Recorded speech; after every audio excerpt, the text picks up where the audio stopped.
Welcome to the show. I'm so glad you're here. You're going to be so glad you're here.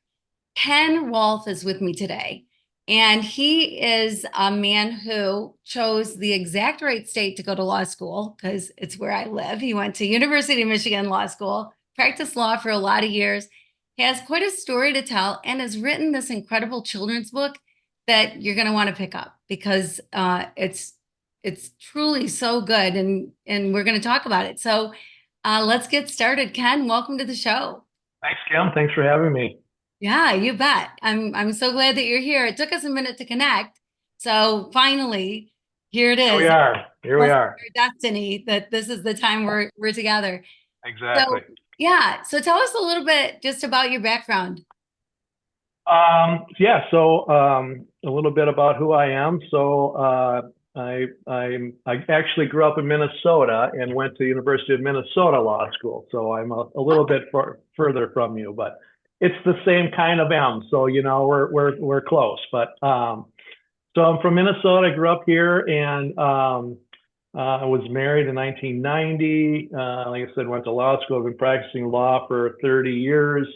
Went in-house counsel for a kind of large company for probably 4 or 5 years ago, 5 years ago, actually. I have 2 wonderful children. My daughter is 31 and my son's 26.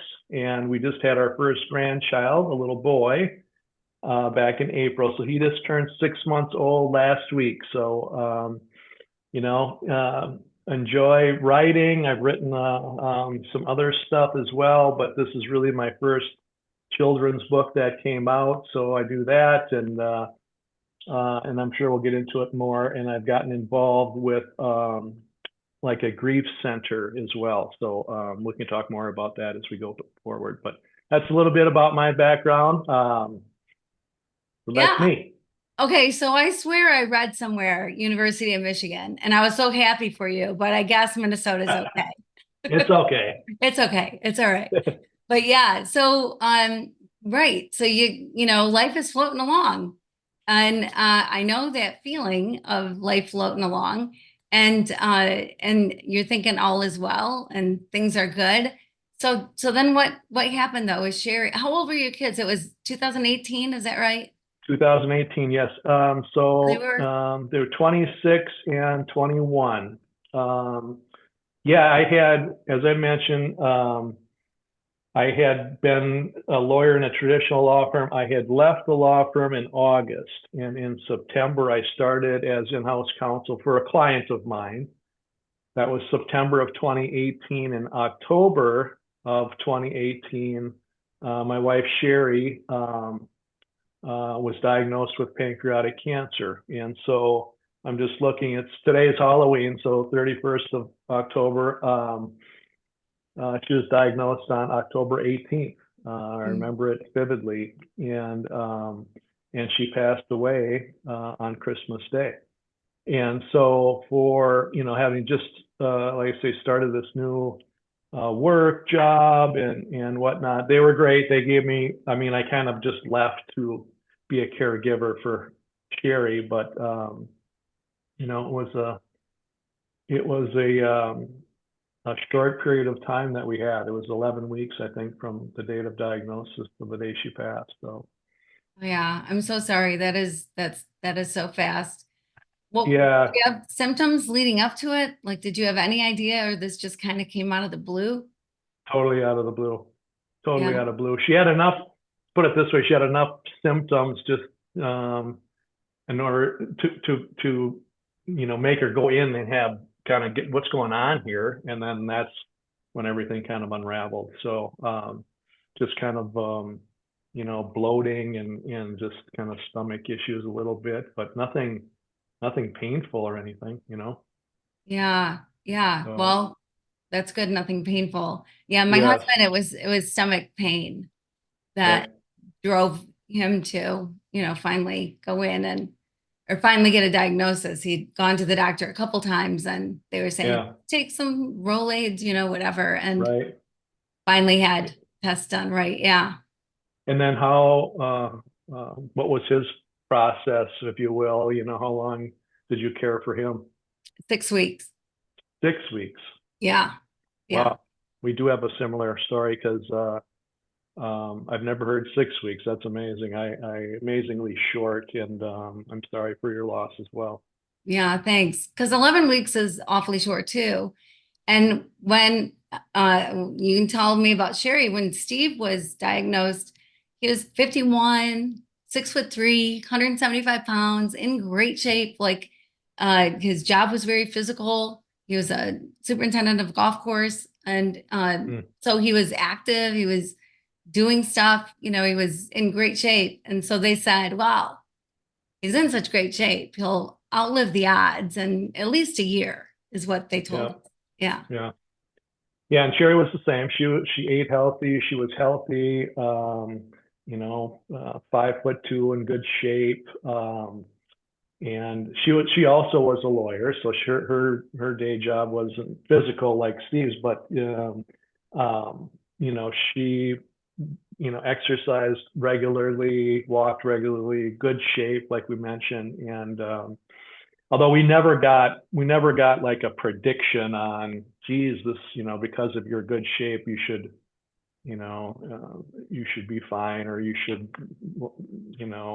be around for a year or anything like that. In fact, our experience was that, I remember I journaled this, kind of this journey. I've never gone back to read the journal, but I have it somewhere. But I remember that we were writing that we were in the hospital or at doctor's office like 16 days in a row. It was Mm. just, and I'm sure you probably had a somewhat similar story. It was just, uh, it was a lot. Just caring for her, just trying to make her feel comfortable. And, I was just having kind of flashbacks to things that we did, and fluid on her lungs, and, just different things that were, things that we guess we'd never, as caregivers, we never really thought we would be doing.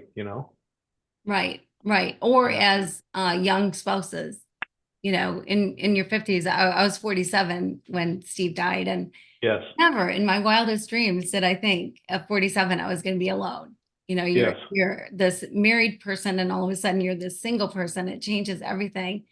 With Steve, we had really great hospice, Faith Hospice in our area, Hmm. and they were fabulous. And so he was home the whole 6 weeks, and we watched Cash Cab and played gin rummy and did Yep. whatever. And it wasn't until the very last day, the very last couple hours, that he Hmm. was in pain. Other than that, his pain was managed. And so I know how fortunate we were. We were together because it's supposed to be the most painful cancer, pancreatic cancer. And so it can be horrible. Um, well, I was not aware of that it was supposed to be the most painful. And Sherry, like I said, did not have much pain. I know that so we stayed at home. We did not have hospice in our house. It was just us. And then toward the end, it was the 23rd of December that we left home and went to a hospice house here in Minneapolis, and called Little Hospice, and they were amazing. And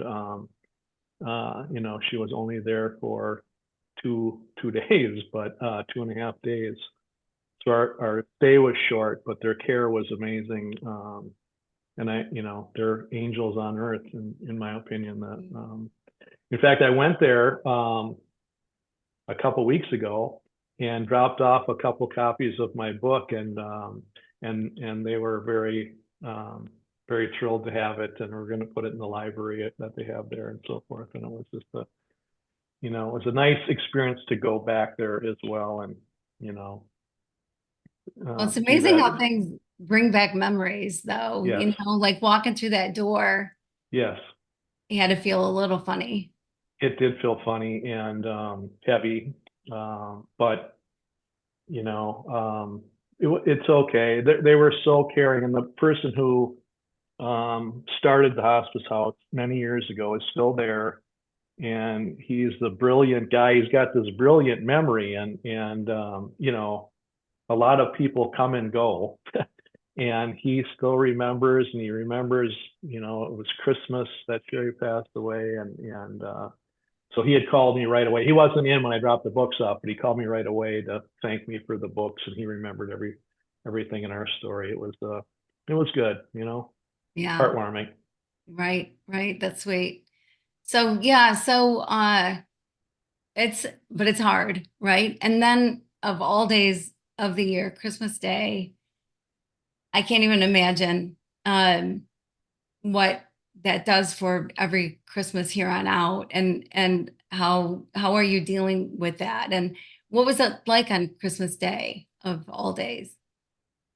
Well, maybe back up a half a step. So, she went in on the 23rd, on the 24th. We had a lot of visitors to the hospice house, whatever. And I'm sure you've heard of, I guess I call it Spike Day, where they have this day where they are just, she was on fire. She was funny. She was plugged in. She was, engaged. We had a lot of visitors, as I mentioned. And it was a beautiful, beautiful day, and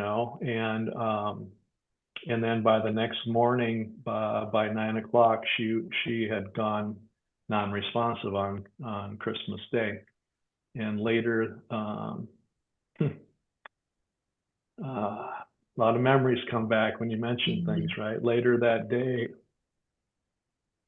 um, I'll I'll try to tell the story because it's a good one.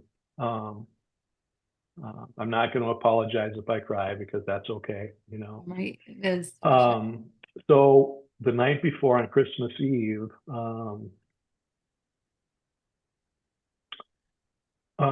my two kids and her and I kind of did our little family Christmas after everybody had left, and we had bought my daughter, who was 26 at the time. She loves to cook. We bought her this big mixer, right? One of those fancy mixers. That was her big present, if you will. And when we opened the gifts, we opened all our gifts, whatever. And Sherry said, "Where's Ellie's big gift?" And I'm like, well, it wasn't that big in the hospice house and all that. And it was heavy and it was big. And I said, well, I left it at home. And she said, well, tomorrow you need to bring that. And so tomorrow would have been Christmas Eve then. So it was, no, I'm sorry. Tomorrow would have been Christmas Day. Yes, sorry. Yes. So I brought it back, and we went through the day, and as I mentioned, she was non-responsive at like 9 in the morning on Christmas Day, and we sat around all day and had family together and whatnot. Well, then about 5 o'clock, I said to Ellie, my daughter, I said,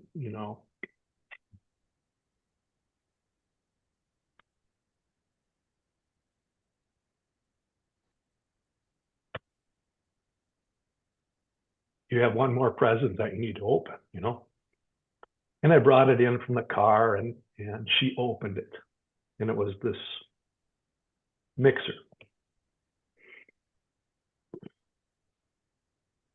And she said, or I said, you need to go down and tell mom thanks. We're in this kind of a different room. And she did. She walked down and told Sherry thank you. And she came back, and within 10 or 15 minutes, Sherry had passed away. And so she had, I guess our family, this thing, she wanted that closure. She wanted to know all that. And so that's the mixer story. I love the mixer story for a couple of reasons. One is that I really do think that even though they're out of it, right? Even though she was out of it, there was something about her needing to be there for that moment, right? To Yes, hang on until that moment. And there's lots of stories like that with people where there they're are. waiting for somebody to come in from out of town or whatever it happens to be. Yes, And I think it's so cool that this was the moment because then with your daughter, every time she uses that mixer, she's going yes, to have memories of her mom. And hopefully it's all happy memories, which yes, at the beginning it can be difficult to bring yes, back the happy memories. But correct. hopefully, As even time more and more passes. and more as time goes by, Yeah, the making Christmas cookies together and birthday cake and all you're that right. stuff. Yeah. Absolutely. Yeah, no, absolutely right. And so yeah, it is difficult at the beginning. At least I found it was, but as you mentioned, it's been 5.5, it'll be 6 years this Christmas now. Um, the memories are brighter, you know, than maybe early on where it was more the memories of illness and caregiving, those are Mhm. those are darker. Hmm. Yeah, it's interesting. There's the book was written, The Stages of Grief, right? And Yeah. it's almost like people use that as a Bible for grief, that this is Hmm. what you go through. And I didn't. I I didn't did go not either. step one, step two, right? And so for a while I felt bad about it. And there were so many things I didn't know about grief. Like Yep. I didn't know that at the beginning, because at the beginning, all I could think about were those 6 weeks. That's all I could think about. And then I would think about, later on, I'd think about a memory of a trip to Disney World or whatever with the kids, and I could not picture my husband there. Have you had that at all? I have not had that experience. No, no. That's good. But Yeah, but you did have the hard to think about anything but those 11 weeks for a while. yeah. I mean, I think what happened for me was I think as I mentioned, the memories were, yes, exactly what you said. The memories were of the caregiving time and her illness and how, she lost so much weight. I'm sure your husband probably did too, and she dwindled to nothing, and so when I thought of her, let's say shortly after she passed away, those were the visions that I would have as her, what she looked like, toward the end, as opposed to now, when I think of her and have visions of her, it is, she's a vibrant 55-year-old, Mhm. are you Right? finding that too? Yeah. Oh, yeah, Yeah. for sure, for sure. It's been 15 and a half years. It's been a long time. And yes, I am finding that. You know, people always kind of wonder what to say to people. And sometimes people say the most horrible things, right? Like they're Yeah. well-meaning, but Right. what was your experience with that? Did you have anything Yeah. you could say, don't say this to I people? didn't, I didn't, I guess two things. I didn't tell people, like don't say that or anything. And what I've learned, at least I try to have adopted, is, it's a horrible situation. People don't know what to say. And I just try not to be judgmental on people. I mean, you know, I'm so sorry for your loss. I mean, that just gets to be so cliche and non-meaningful. Um, I try not to use that um, when I talk to people that have lost somebody. Um, what I usually say, whether it's good or wrong, is I say words don't work at a time like this, Mm, and then offer a hug or something, because they don't, unless you've been there. You know, it's hard to capture anything in a quick statement.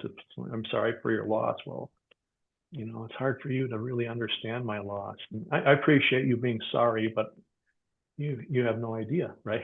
Right, right, Yeah, right, right. yeah, Yeah, yeah, yeah, I know.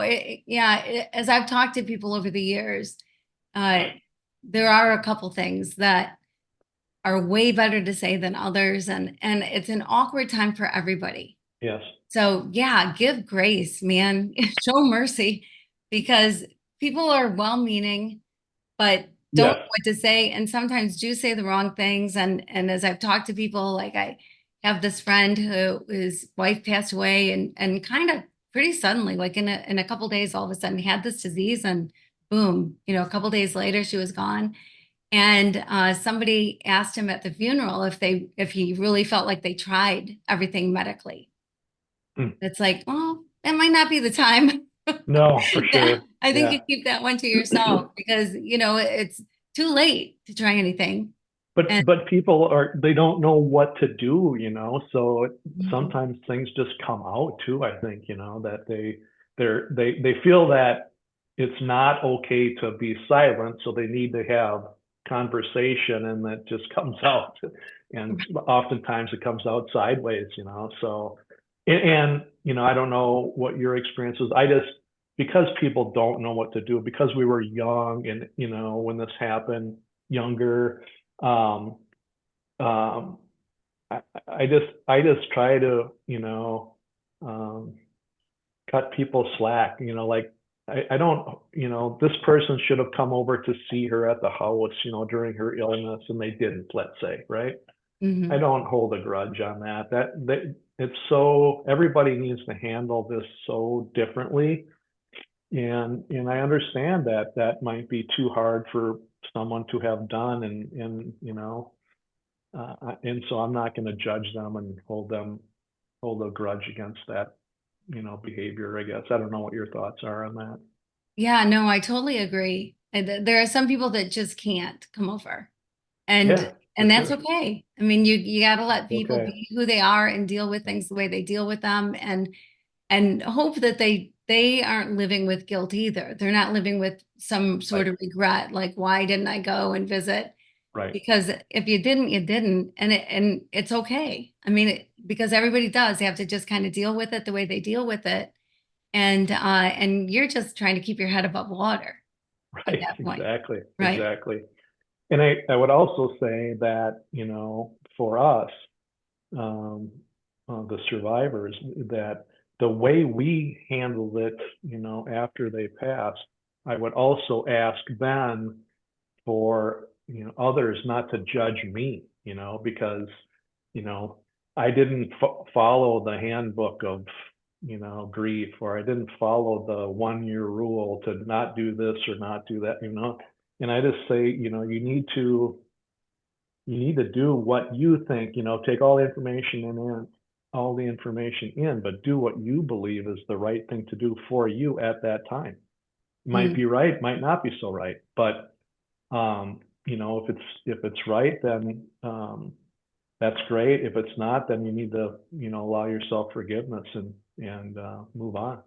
So yeah, I try to really focus, Kim, on the positives of our marriage and our relationship, and hold on to the all the good things that we experienced together, accomplished together, two beautiful kids and whatnot.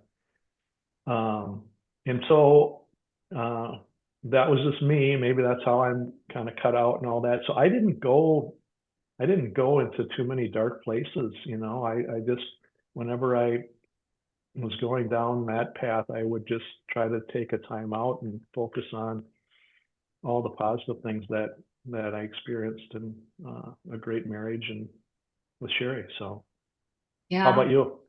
Yeah, yeah, actually kind of the same. Like it is interesting how people judge other people's grief.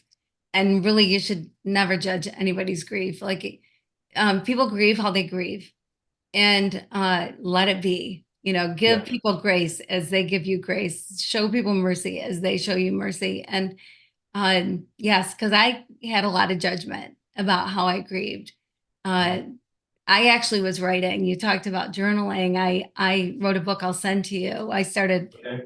writing when I was diagnosed with cancer, and it was just 4 months later that my husband was diagnosed with cancer. And so I was writing through that time, but it Mm, might be, and I too have never read it.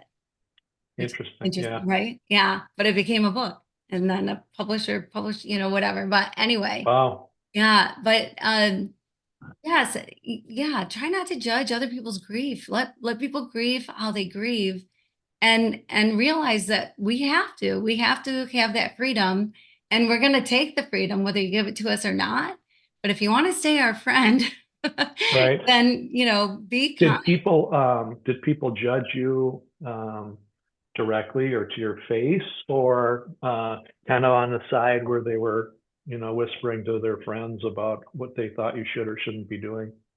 Well, I never hear the side whispers. And I Mhm. try to ignore any side Yes. whispers that might be going on, but I'm sure there were probably some. Yes. But my kids were pretty blunt with me Mm. about how they thought I should be doing things, or if I'm going to move or not move, or what I'm going to do. Yep. And they totally were just looking out for my good. Yes. But it's interesting. I don't know if it's because I'm a woman, but it's kind of like my son stepped up, and now they're like the man of the house. And so they somehow were over me, when Yeah. they were my boys, and but Yes. now somehow they knew more than I did, and they, had to protect and defend, Yeah. I don't know. But How yeah, old were they? Old were they when Steve died? my oldest was 29, and I have five Okay, so kids. similar. Yep, Okay. yep. So very similar. Yeah, yeah. Mm. So yeah, so I want to hear about Sherry though, Yes. because one thing I think people need to know is that uh, people shy away from talking about the person who is no longer here, Hmm. and shy away about talking anything, asking anything, saying anything. They're afraid if they say something, it's gonna whatever move you to tears, which it might move me to tears. It might move you to tears, but the reality is we want to talk about our people. Yes. I love it when somebody asks me about Steve, or tells me a story about Steve. And so feel free. Do you feel the same way, Ken? Yeah, I don't have, like I say, it might be emotional. I might cry, but I think, crying is an indication of the depth of your love for somebody. So I'm okay with that. I'm pretty transparent here. So but yeah, no, I don't have any problem talking about Sherry and who she was and what she did. Yeah, for sure. What would Yeah. you like to know? I'm glad to talk about her. Okay. So how did you meet? Well, she was dating a guy on my floor in college, and so that's how we first met. And then we were friends and whatnot. And then she, as I mentioned, was a lawyer, so she was studying law at the University of Minnesota. We're only a year or only a month apart in real time, but she was 2 years ahead of me in school because I transferred and whatnot. Anyway, so I went to the law library to study as an undergrad, and that's where I re-met her, and that's where we um, started dating after that. Oh, I can't hear you anymore.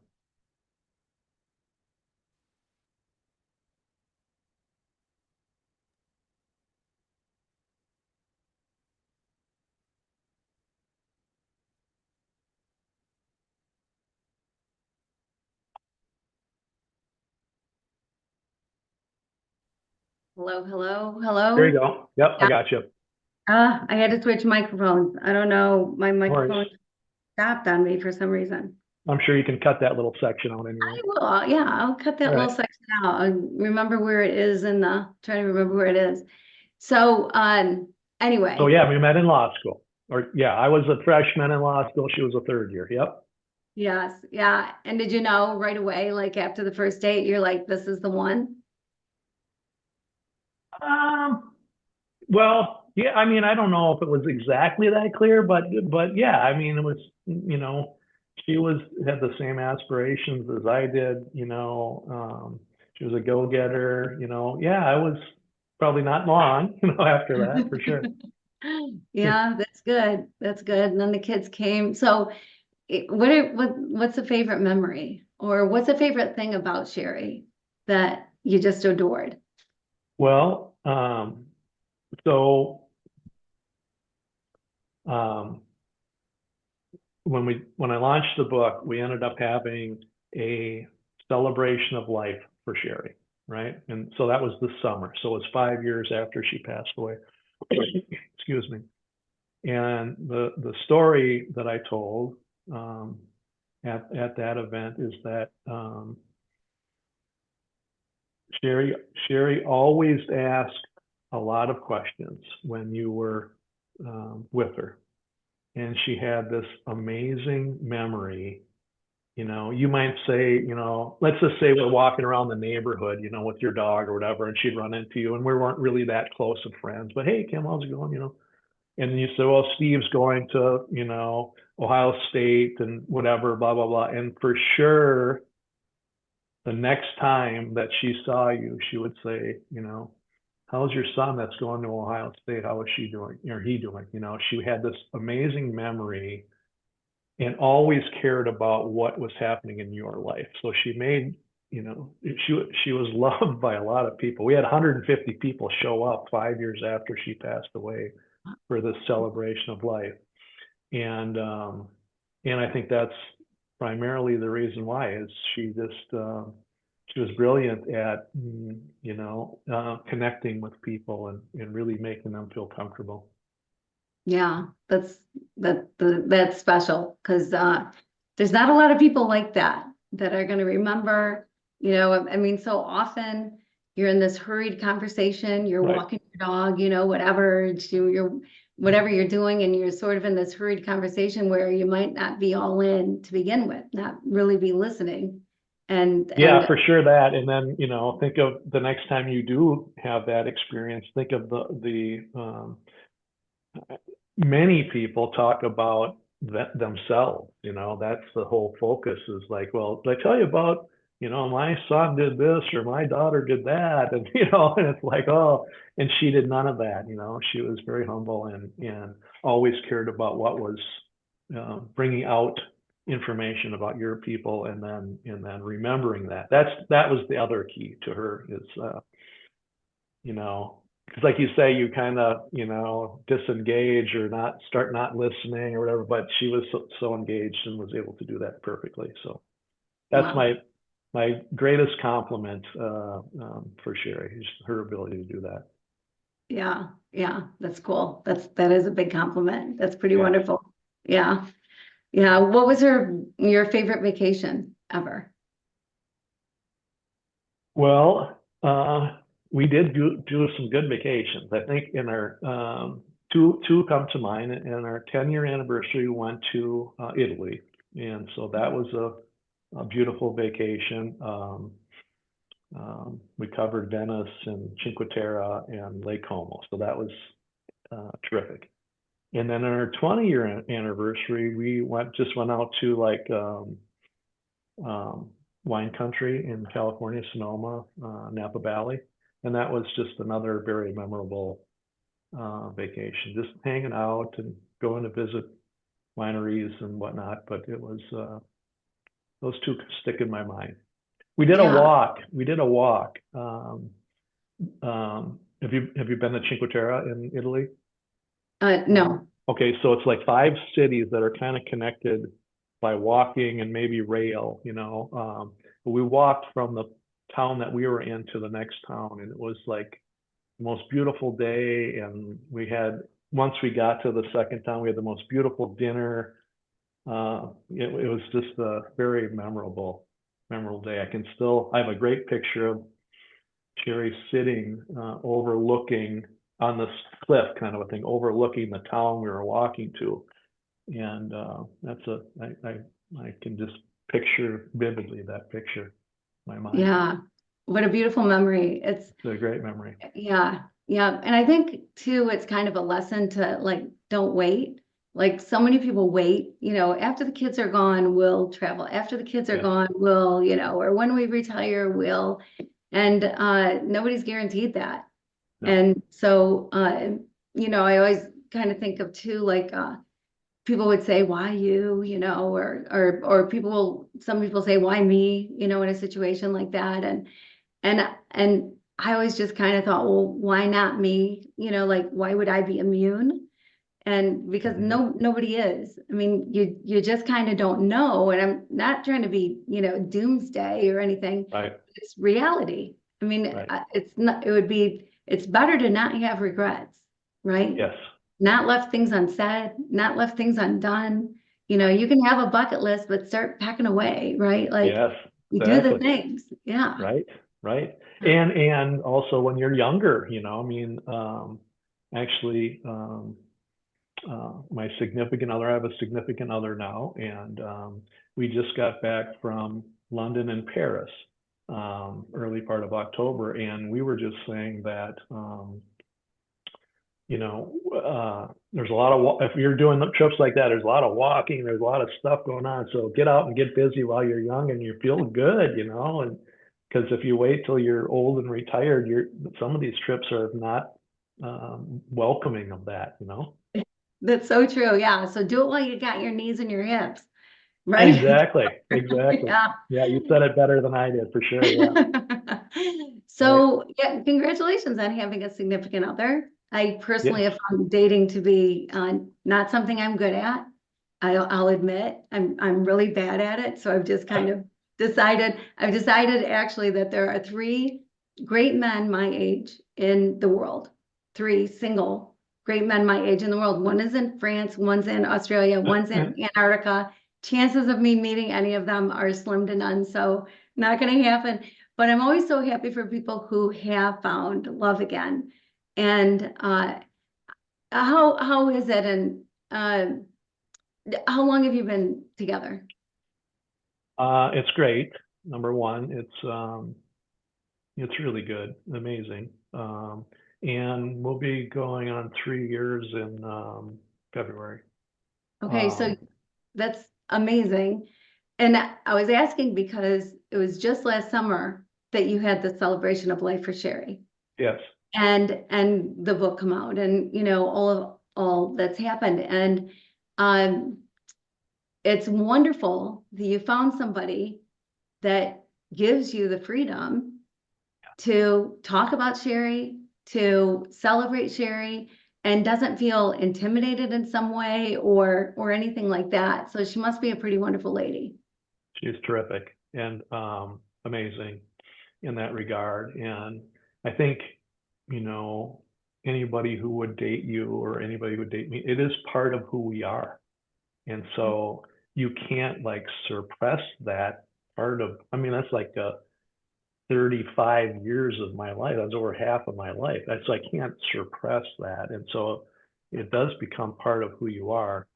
And I think anybody that, you find that's worth your time and worthwhile, they have to acknowledge that, and when you have lost someone to disease. So, but I'm thrilled. It's been amazing.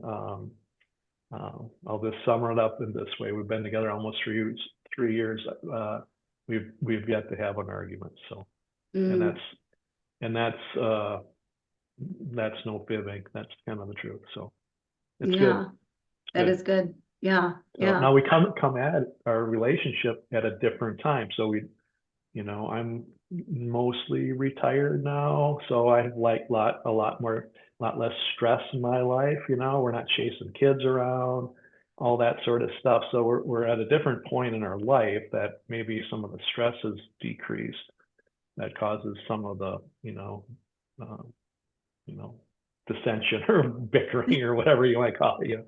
But it's been amazing. So yeah, that's so good. And I think you're right. Yeah, you are very lucky. But I think I think that's so true, like to be at a different place in life because, the things that people fight over mostly are money and kids. And because we're come from two different families, right? And we're raised differently. right. And so we both have ideas on how we should raise the kids and Yes. so you don't have either of those worries. at this Right. point, or either of those things going on.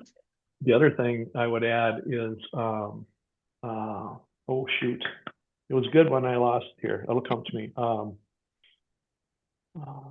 Oh, it'll come to me. Okay. When it Oh does, yeah, I was I'll saying blurt that it you out. fight over kids and money, and hopefully we're more mature, Oh, I right? know what it was. I'm sorry. Yeah.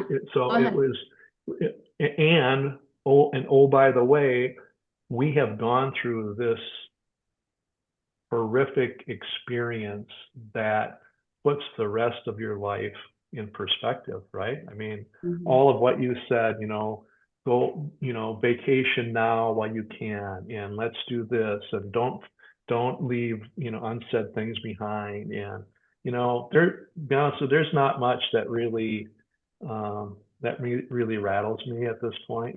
It's all just when you have gone through what we have gone through, then, you know, when you rank things, not much rattles you at this point. At least that's what I find. Do you find that?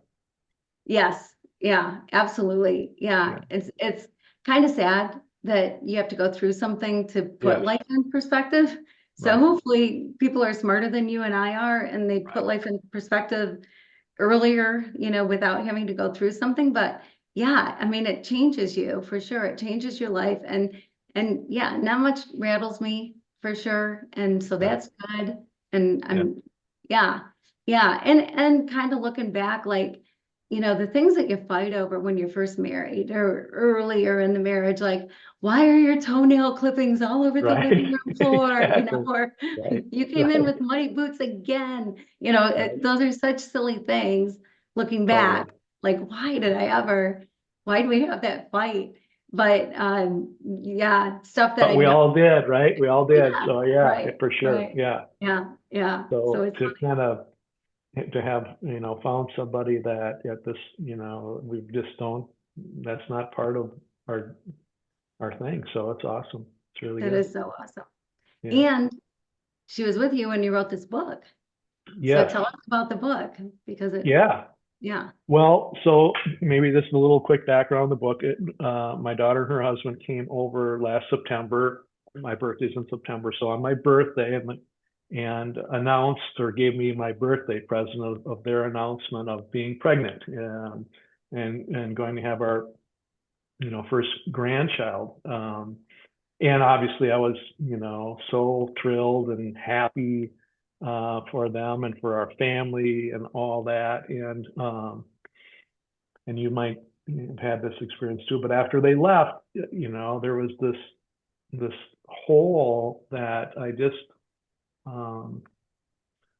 I just knew Sherry would not play a part in our grandchild's life, and that she would have been terrific at that, and it just made me sad. And so it just kind of came to me that I need to do something to make sure our children, will remember who grandma is or was, now that she's lost. And so that's the backstory for the book. I scratched out some some notes, and Kim, within the course of 2 nights, it all just came out, right from the heart.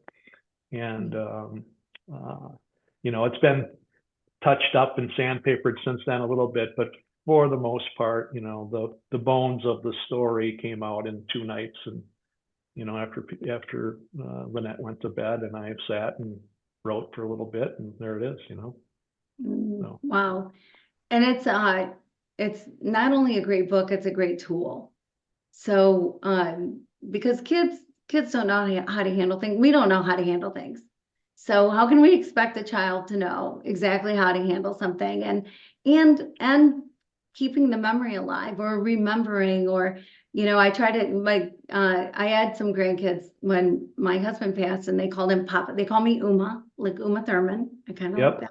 Yeah, And they that's called good. him Papa. Yeah, they came up with it, so I'm okay. When the first one can talk, whatever they call you, I'm happy to be That's called right. that. Yeah. But they called my husband Papa. And so every once in a while, I'll say, "Oh my gosh, Papa," tell a story about him, because I Yes. want to know him, even though Right. he's hear. I want them to know what Papa was like. And so this book does that. Like, and especially, you know, we get emotional during the holidays, Yes. right? I mean, the holidays aren't easy for everybody. And right? You are correct. You are Yeah. correct. And here Sherry passed away on Christmas Day. That magnifies things. And so I don't know about you, but like I just put on the happy face and Yep. you know, miss them like crazy, but try to be happy for everybody else. You do the same. Yeah, so what we've done, maybe a quick sidebar for the holidays, because when she passed, is our whole kind of nuclear family, daughter, son-in-law, you know, son, and so there's 6 of us, and we all head to our cabin, and we do it 2 weeks before Christmas, and that's when we have our fun Christmas, right? And so we're all playing games and happy, and because it's not on the day of Christmas, which is kind of a melancholy day for our family. So that's what we decided to do, and it's worked perfectly. So this will be our first year with the grandchild up there, so it'll be a blast. Yeah, what a great idea. That's such a great idea to do it like that. Yeah. So what do you want? Just talk about the book and what you want people to get out of it and how they should use it and whatever you say. Well, it's pretty straightforward. So the book it's Chris has done a beautiful tradition to remember grandma. So not giving it away. It's a children's book and whatnot, but the tradition is that Grandma Bear leaves behind an ornament for Little Bear, along with a story about what she wants for Little Bear and a little bit about who Grandma Bear was. And so the exercise and what Grandma Bear asked is for Little Bear to place this ornament on her Christmas tree in memory of Grandma, right? And so, my vision for the book is that it becomes kind of I call it a Christmas box book. You put it in with your ornaments and your tree, and then every year as you bring out your Christmas decorations and whatnot, you have an opportunity to read this book and tell stories. It serves as a prompt to tell stories about people who have gone before us. And so, that's kind of one layer of the onion. I have become involved with what's called Brighter Days Family Grief Center. It's an amazing organization here in Minneapolis that does primarily, well, they do all grief counseling, but a lot of children's grief counseling. And so I shared the book with them, recently joined their board of directors, and anyway, I was at an event, and their counselor, one of the counselors there, and she came up and said, I just want to tell you that I use your book like almost every day when I'm talking to families going through grief as a way to keep the memories of their lost loved ones alive. And I think, as we talked about earlier, as time goes on from their passing, the stories and memories become a little more positive and whatnot. So the stories can be awesome.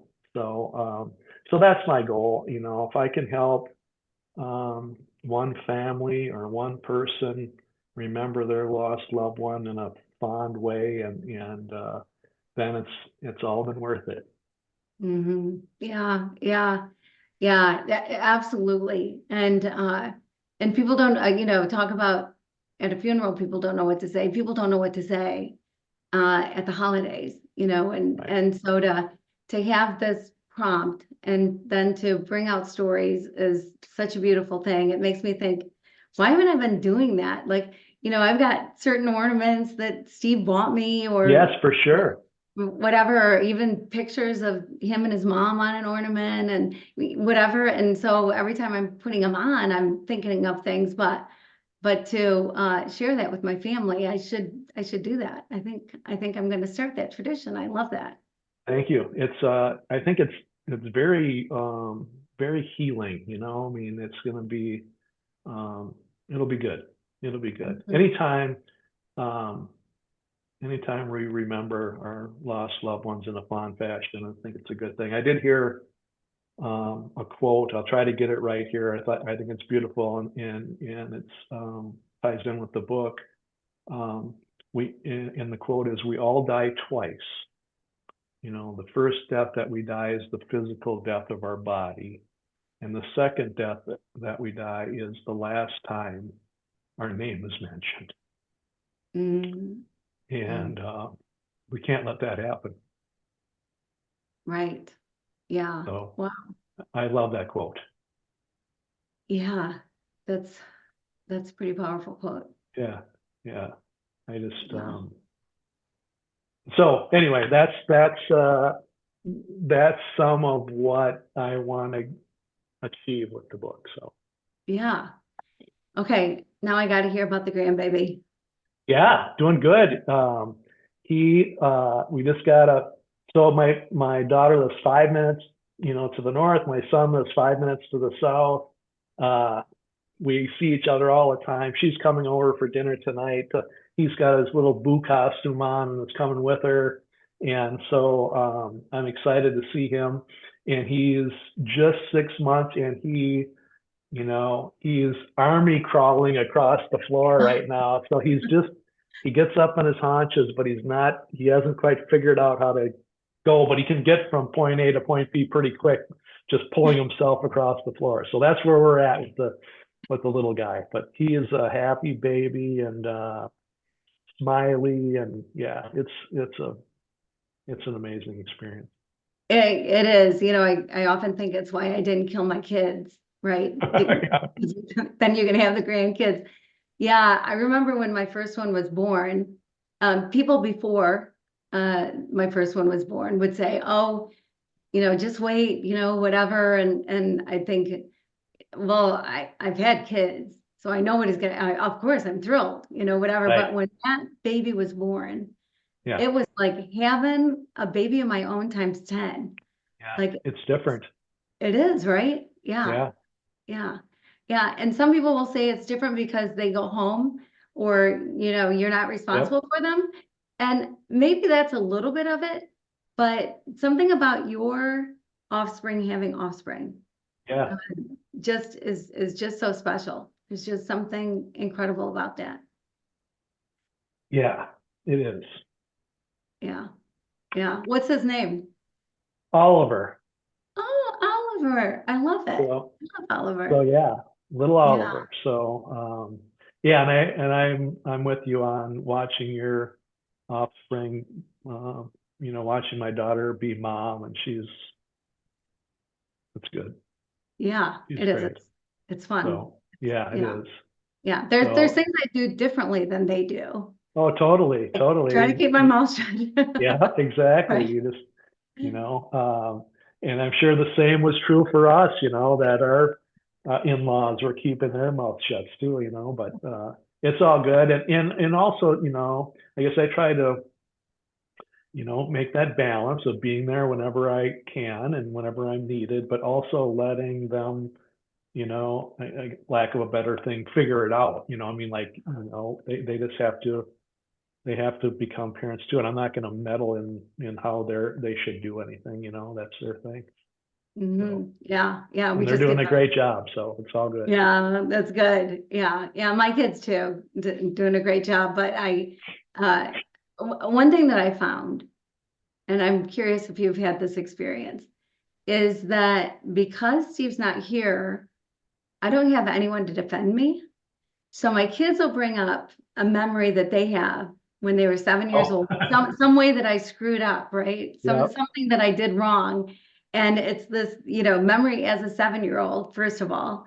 And secondly, I don't have Steve here going, "That's not how it happened, buddy." Right. Right. I have had that experience, and do you find that, now that they're becoming parents and whatever, it'll be interesting, but do you find that the things that they remember are like, "Oh my God," like you'll say, "Well, do you remember this, Dad?" I'm like, "No, I have no idea," and they're like, "Oh, I remember, eating macaroni and cheese while we did whatever. I'm like, what are you talking? I was like, how do you remember that? You know? But there's certain vivid memories that get just burned in their minds on things that they experience as children, you know? So, Yeah, I know. It's so funny. I actually am writing a book about it. All the ways my oh, kids nice. tell me that I screwed up and what they Oh, would do differently. And it is really fun to write. They're not happy about it, but they'll live, they'll survive. yeah, that's right. That's right. Yeah, But then they shouldn't complain. That's how I figure right, it. But yeah, right. yeah. And Totally. it is funny the things that they complain about that you go, how did that affect your life? Like, Right. like my Right. kids, I've got two sons who complain about the school that they went to. And and for a long time I just said, at the time we were just making the best decision that we thought it was the right decision. Would we make the same decision now? I don't know. But at the time, but they're just, they went to this little Christian school and they talked to people who had special labs in their high schools and all these opportunities to do all these cool things in their big high schools, and they didn't have any of that. And but the two that are doing the complaining, one of them is a MD PhD, and he is a cancer researcher and he's got his MD. And then the other one works for NASA. Oh, And there you so go. I'm like, how much better off would you guys be? Like Yeah, if you would have exactly. gone to a different school, how much higher? Right. What is the higher position? What Well, would it have done for you? what you should say is the reason that they are so successful is because you didn't expose them to those, subjects, so that when they got to college or whatever, they just tore into them, and I really like took that. off. Yeah. I am totally going to use that. It's Yeah. all because of you. They should be thanking me. That's right. Right? Exactly. Yeah. Yeah. Right. Yeah. Yeah. Oh, We'll see if that changes their attitude at all. yeah, exactly. Yeah. But I love it that your kids live so close. I have a friend who lives in Minneapolis, and Oh, so I'll look at the weather sometime. And I'm in Grand Rapids, Michigan. So we get lake effect snow, yes. off Lake Michigan. I'm just 20 minutes away from Lake Michigan. And so we get lake effect snow, but we do not get the freezing Freezing temperatures cold. that you endure in Minneapolis. Like I Yeah. cannot imagine. You're like, what is the lowest it gets in the winter for you? Oh, I mean, it can be, 10, 15, 20 below regular, and then you can add wind chill on top of that. So it can be really pretty miserable. Um, although is it any different from, 115 in Phoenix? I don't know.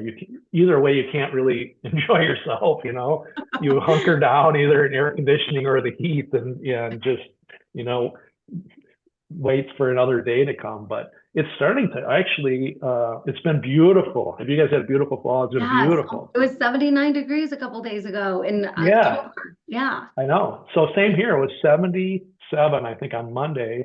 And today we're on Thursday. It's supposed to be a high of 39 today. So get the wet winter clothes out. I guess that's the moral of that story. I guess But so. yeah, Yeah. yeah. Yeah.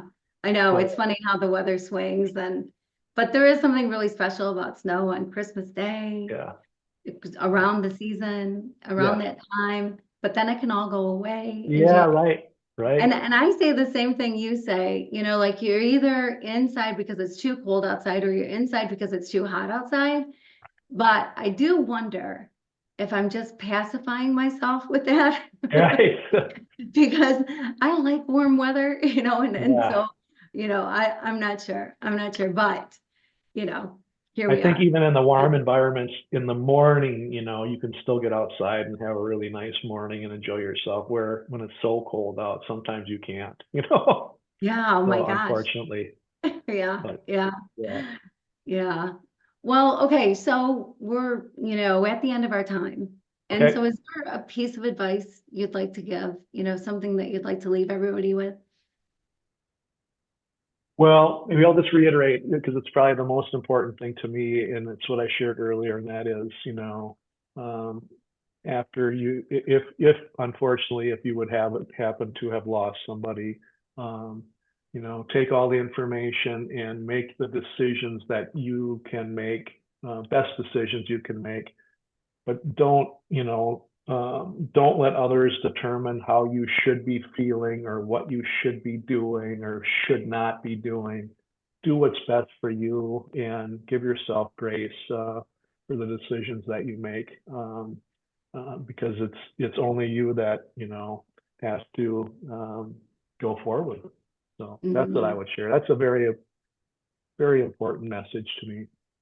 Yeah, yeah, that's great advice. Great advice. Give yourself grace while you're giving other people grace at the same time. Yes, Yeah, right, give yourself for sure. grace and freedom. Freedom to grieve how you grieve, freedom to make the decisions because they're your decisions. And right, I love that. One of my favorite quotes is treat yourself like your own best friend. And so, you know, I just really love that quote because you would never criticize your best friend for doing something, this or that, you know. So treat yourself like you would treat your best friend, your very best friend. So yeah, you got 2 for 1, I guess. There, that's the second one. I like it. I like it.